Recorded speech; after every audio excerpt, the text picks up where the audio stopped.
All right, I should have thought about this, but I don't even know what number this is. It's 6. 6. And I'm not even a numbers person. This is number 6. Failing Our Way Forward, number 6. And today we are going to talk about what? Love is a choice. What, you were in deep thought. Number 6 is the lucky number for us because we're a family of 6. Oh, yes. Okay. So 6. Well, this is a lucky podcast because it's actually 66 degrees in here too. I'm looking at the temperature back there. Oh my gosh, it's a sign. All right, so today, Failing Our Way Forward, episode 6. And today we are going to talk about a topic that is actually really important to both of us. I know this, so I'm going to be less dramatic because it is an important topic. It is love is a choice. What is love? A choice. It's a choice. Yeah. What a feeling. There you go. Yeah. All right. It's So not a feeling. today we're going to talk about a topic that shouldn't be controversial, but I think it probably will. There will be people who will disagree with this, I think. You don't think so? No, I think so. But I think if you ask anybody, be like, oh yeah, love's a choice. I choose to love my man because it's so easy. No, I think people will disagree with this. Okay. Because I've had this conversation with a lot of people over the years, and some agree, some disagree. Not a fervent disagreement, but not like I'm on board. And so I'm going to give you... I think from the surface level of choice, they're like, yeah, okay, yeah. But when you get down to really what a choice is, that's when it gets hard. What? That's when it gets hard. When you define choice. What's a choice? A choice is if you choose to or not to. Oh my gosh. You just defined the word by using the word? I know. Okay, got it. I'm the best walking dictionary ever. Okay. So, here's a quick rundown story. Lori and I have been married for 24 years, almost 24 years. We dated for 5 years before that, but we were like grade school friends. We dated in junior high, dated halfway through high school again, been together since our sophomore year of high school. Okay. Yeah. So we have had the fortune, and I genuinely say this, so sometimes I speak a little dramatic, but I don't mean that. Like, we have had the fortune of having your older siblings go ahead of us and set some good examples. Is that fair? Sure. Yeah. You say sure. Yeah, no, I think that's fair. Well, I don't want to speak for you, so I'm just going to speak for me then, because definitely that sure was not convincing to anyone listening. So how do you know? Okay. Are you asking? Is this live? Okay. I'm not even sure what to do with this right now. So you go. Love is a choice. So we had some siblings, older siblings, that paved the way. And I was thinking about that. Yes, sure. Yeah. Well, I'm going to tell my version of the story, yes, and then you tell yours. Because I don't now think that they will be the same story. Okay. I thought they were, but now, world, I'm finding out that we have very different versions of this. So I'm going to give you a quick version of mine, and then I'll let her give her version of hers.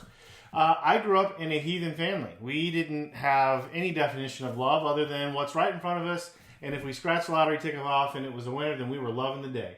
That was our definition of love. Love was self-serving. It was instant. It was right in front of you or it didn't exist.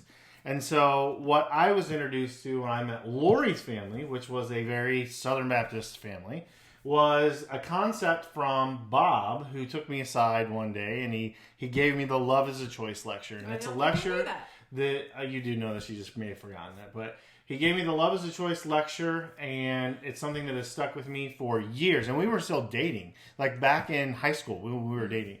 And Bob is Lori's older sister's husband. He's a pastor at the Baptist church back in Washington, Missouri now. But what he did was he sat me down, and I don't know if he sat me down, but we were just having a guy talk. You and I were probably bickering about something. And he talked to me. This may have actually been in college now that I think through this. But either way, he talked to me about the importance of, asked a lot of questions because that's Bob's MO. He never really tells you anything. He asks you 1,000 questions. And he asked me a lot about how I defined love, what I thought love was. And then he told me what he thought love was. And I'm going to take that back to a biblical precedence. And the long story short is that love is not this infatuous feeling or emotion. Love is a daily, minute by minute sometimes, choice that you have to make, that you will love each other through thick and thin. In the argument that people will make against this sometimes is that, well, you don't choose to love your children. It's naturally ingrained. And I would argue that some days I want to choke my children, and so yes, I do choose to love them. And so we can get into that a little bit. But specifically when it comes to your spouse, Love is a choice that you make minute by minute, day by day, month by month, year by year as time goes on. It is not what the world teaches us, which is this, oh, I'm so in love. I feel it in my feels. Well, that's why love is taught to us as a feeling, not a choice. Yeah, that's why I go back to when you said it's a choice. And I said, I think some people would agree with that. And you said most people probably would not because they don't really understand what a choice is. Because they think of like day to day, yeah, I'm going to love my husband. You get married, you know, this fairy tale idea of what marriage is like. And that's not reality. What do you mean? It's not reality. You know, you wake up with stinky breath, right? What? That's not what the movies say. They wake up in the morning and they have makeup on, they look amazing, and then they just smooch instantly. Yeah. That's how the world is supposed to work. And in fact, if you don't work that way, you must be doing it wrong. Well, I do think that people think that, though. That honestly. Maybe. I don't know. I do. And so I think, you know, young married or even, you know, dating relationships, it's like, how would it ever be hard to love somebody? Why would I have to make the choice? It's just an instantaneous thing. But when life happens and life hits you, it does become a daily choice. And I may not remember that conversation exactly because I wasn't part of it, but it does sound something like my brother-in-law would talk to you about. And it's such a great, wise conversation to have early on in a relationship because love defined by the world is what feels good in the moment. And, you know, when I touch your hand for the first time, you get those little butterflies, you know, and eventually, ladies, that starts to go away. Not that those butterflies aren't ever there, but that's not what true love is. True love is when you are sacrificially loving someone in a way that you would never have thought before. You know, when you are with them in the deepest moments of despair, when you're loving them through acts of service. We talked about like our love languages, and doing things that maybe feel outside of your norm or outside of your natural. And it's like that sacrificial love. It's that choice. Or maybe in those moments where I don't like you, but I will choose to love you. That's right.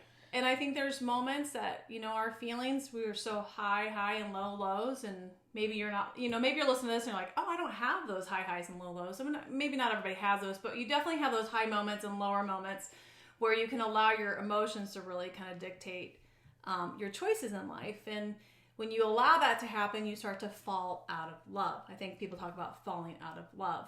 And I think those are the moments that define relationships, is when those drastic things happen, or those moments where you feel like you have to choose love. And so instead of having that feeling of love, that's when that relationship grows, and that's when that love deepens if you allow it to. Because love is not a feeling. It's definitely a choice. And when you choose to love, that less than superficial feeling comes, if that makes sense. So like when you choose to love, it's not this instantaneous feeling of like goosebumps. It's that full on joy that kind of swells up in you. Well, I like to define it as living in logic versus living in emotion. And so like there's nothing wrong with either of those inherently, but love isn't just living in that emotional world. And so those feelings that you're getting, the flutters, that relationship, when relationships are new, that first kiss or that first date, or like, everybody, that endorphin rush of like, we all know what we're talking about here. Like, it's hard to define it. They chase it. That's correct. They become addicted to it, and they think if they don't feel that with their spouse, then something must be wrong. That's right. I have to go find love. Well, love is something that you decide. You choose. Yeah, it's something that you decide ahead of time. So I'm going to go back to something you said. I felt. So this is why I think people would disagree. Because a lot of people would say, well, we just grew apart and we fell out of love. You've heard that term before. And I think that even in the counseling world, this is why I am not a huge advocate of counseling. I should say this differently. No, I am. I am a huge advocate of counseling when it's the right counselor. Yeah, but how do you define the right counselor? And so you have to, it's almost like our pastor said one time when he was talking about marriage counseling, when he sits two people down, he's like, all right.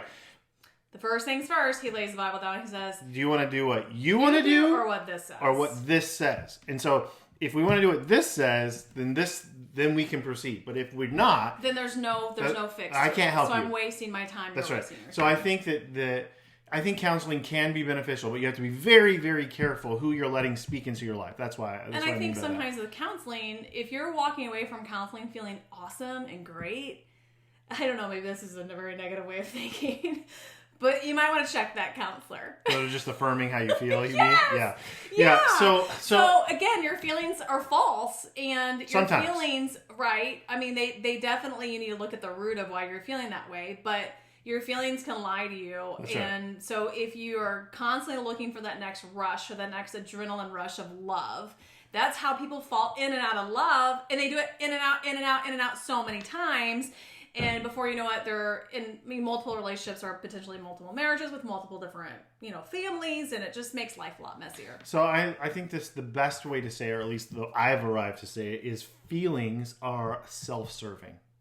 So when you feel something, it's all around the almighty me, right? It's how your feelings have to do with you. And so when you are operating in your feelings, they are self-serving. That's not wrong inherently. You just have to recognize what it is. Right. And so if you're talking to someone who's only validating how you feel, that's not necessarily the best avenue. Because they should be challenging the way that you feel, going to the root of why you feel the way you feel. Because again, circumstances aren't always great. No. Marriages are not always easy. Correct. And no relationship is easy. Yeah. No, nothing worth having comes easy, and you're gonna have to work really hard at it. And there's gonna be seasons in your marriage where you feel like calling it quits. But the reality is, you're gonna have to, if you're listening to this as a brand newly married or having gotten married and you don't relate to that, just buckle up, because when you're in a long-term relationship, you're not always gonna see eye to eye. You're not always going to feel those butterflies. It's not the feeling of infatual love. It's a commitment that's so much more deeper than that becomes a daily choice at times. I can take it out of the marriage context and use it in a different context that people will relate to, whether it be friends or siblings. Use those as an example. You have been hurt at some point by your brother, your sister, or one of your best friends. That's right. They have hurt you in some way. I guarantee if they are close to you in your life, they have hurt you. And you have made that choice somewhere along life. They're still in your life today. You have made a choice to continue to love them despite the shortcomings of however they hurt you in that moment. Agreed? Mm-hmm. Okay. So if you're maybe newly married and you're still living in the honeymoon phase, if you will, you will eventually get to a point in your relationship where you've been hurt. Like, no one makes me happier than you, and no one can fire me up like you, right? No one can fulfill me like you necessarily, but no one can draw it out of me like you. Yeah. So it's both, and you would say the same thing about me.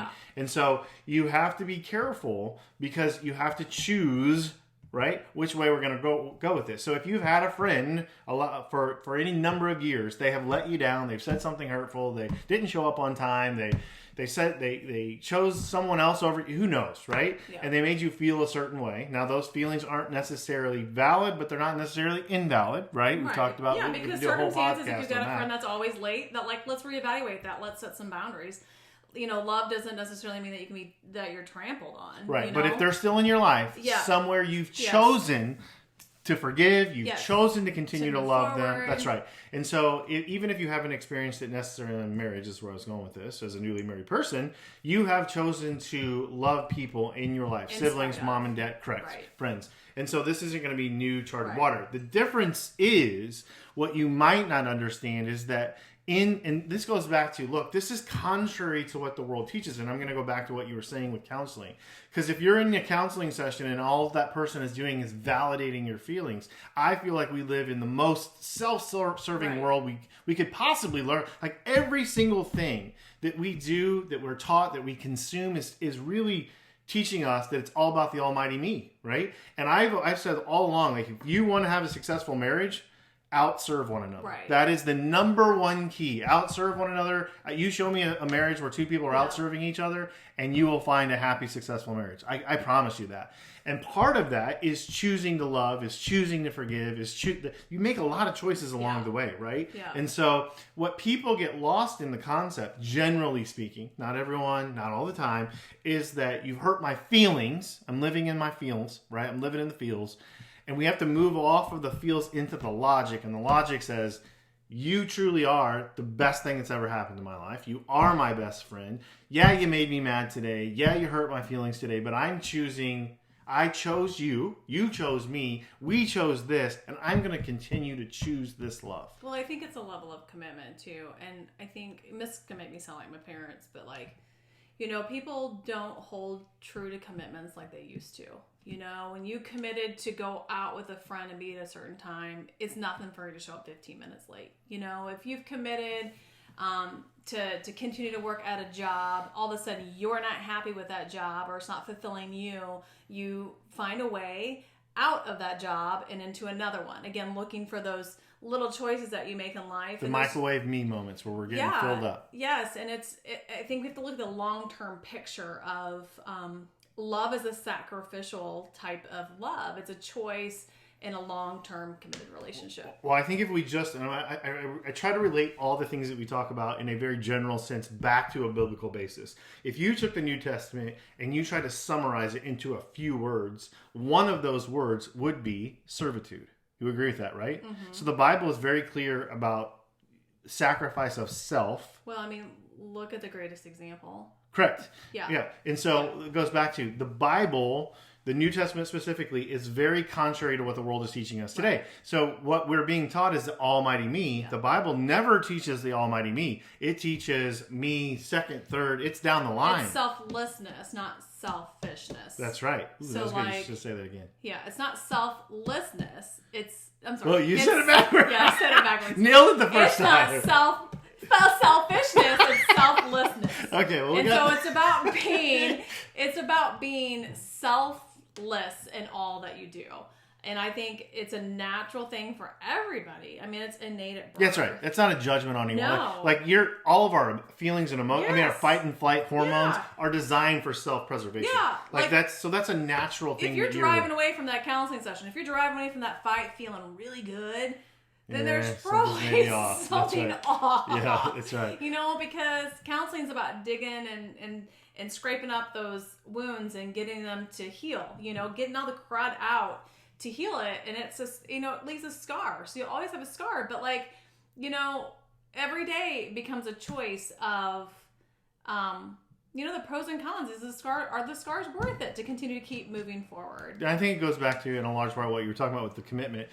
Nowadays, and probably people would say this 50 years ago too, I don't know, but nowadays... You sound so wise. I know, well, I guess. But it feels like the modern world that we live in is so self-serving, it's so self-centered. Selfies everywhere, pictures. Everything is about the self. I look in this room as we're doing this podcast, and we got how many cameras pointed towards us, and so it does feel very a ring light. What's a ring light do? It puts light on yourself, I guess. And so everything that we do in this world is really focused on the almighty me. Again, going back to this.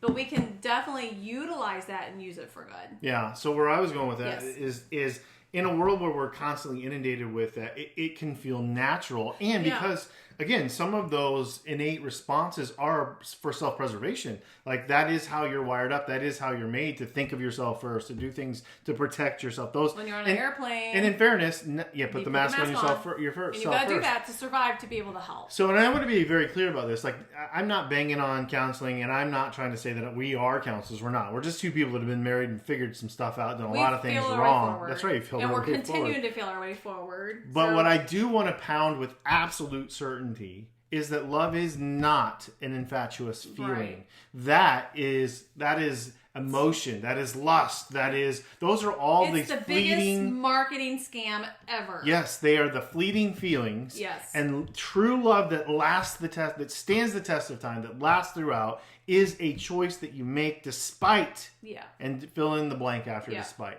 Yeah. And so that is not what the world teaches. That is, I think, what, going back to my biblical precedents, it is death to self, it is servitude to someone else. I am choosing to love you, keep you, protect you, to put you above me, like your feelings above mine.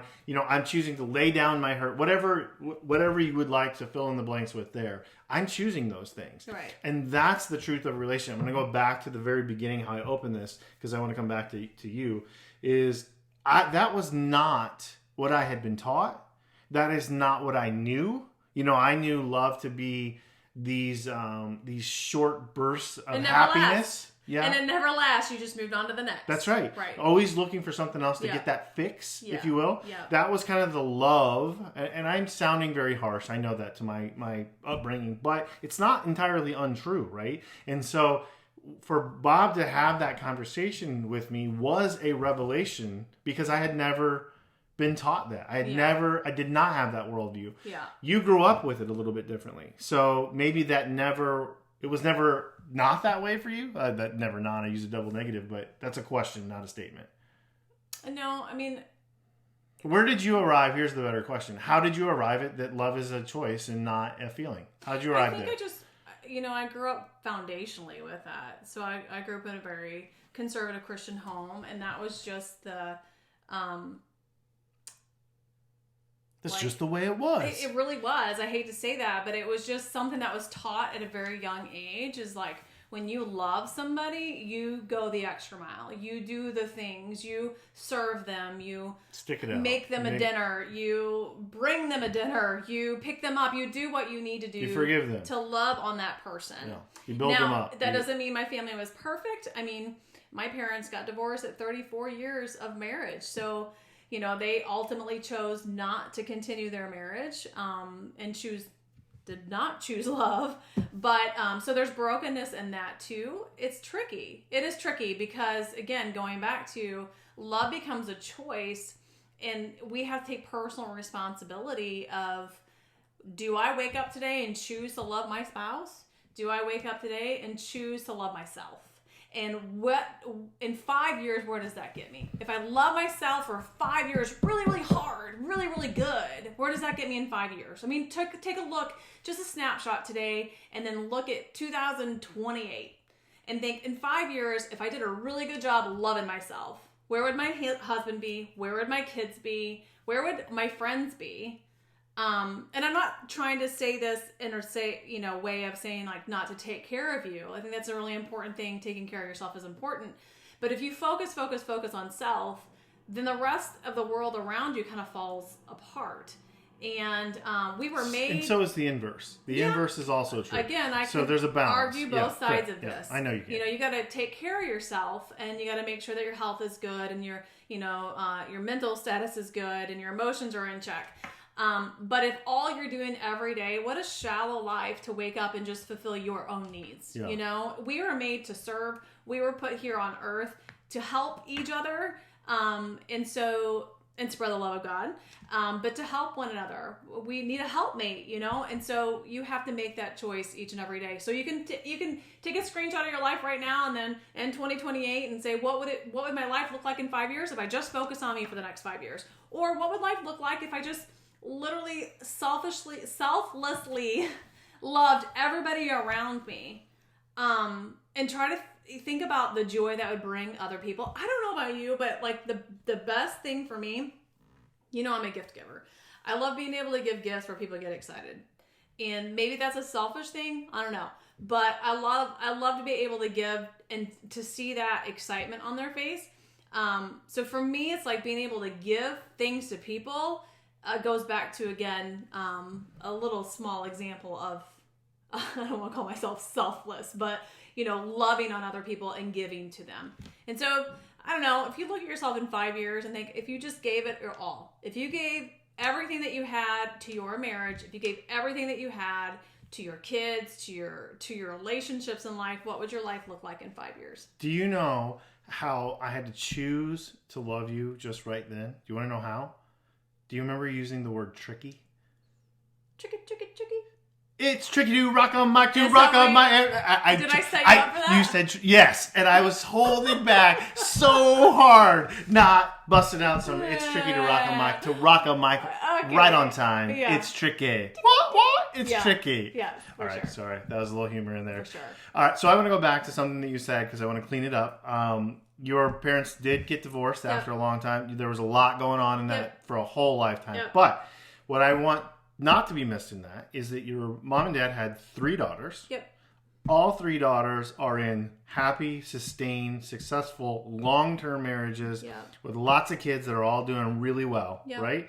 And so somewhere your mom and dad did a whole lot of something right. You know, you can do a whole lot of right and still not live perfectly. Correct. And so I want you to hear this and hear this really loud, is that if you feel like you've screwed up in your life and you have a very imperfect life, then awesome. God can work wonders through that. So, you know, life's not perfect. And so we grew up with the notion of what love was and what had a foundation of that, but it doesn't always end in a fairy tale. No, it doesn't. But that's the reality. I think the legacy is important that I wanted to point out. Legacy is really important. So maybe they didn't bat 1,000, Yep. but they sure did bat 1,000 with the kiddos and how the legacy turned out afterwards. Yeah. So I just wanted to not clean that up, but I think that credit is due there because we've had this conversation. Our parents are far from perfect. Yeah, but we're far from perfect. The legacy that your mom and dad created is pretty powerful. I would argue that to the end here with anybody,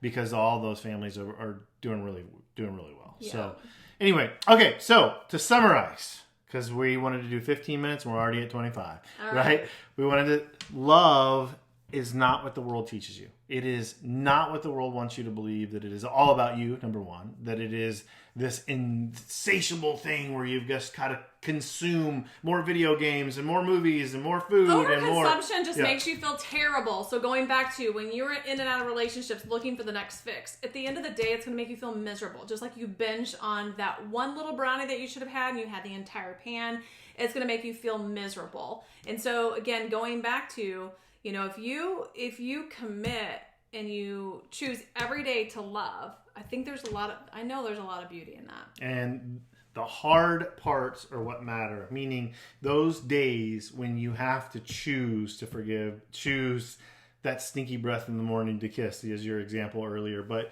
in a more practical way. Choose to love your spouse when you're fighting about money, or choose to love your spouse when you're at your wit's end. Or you're fighting about the kids and you're just disagreeing. Whatever, plug in the whatever, right? There's 1,000 times a day, a month, a week, a year, whatever it is that you're going to find yourself in a predicament where the infatuation is not there.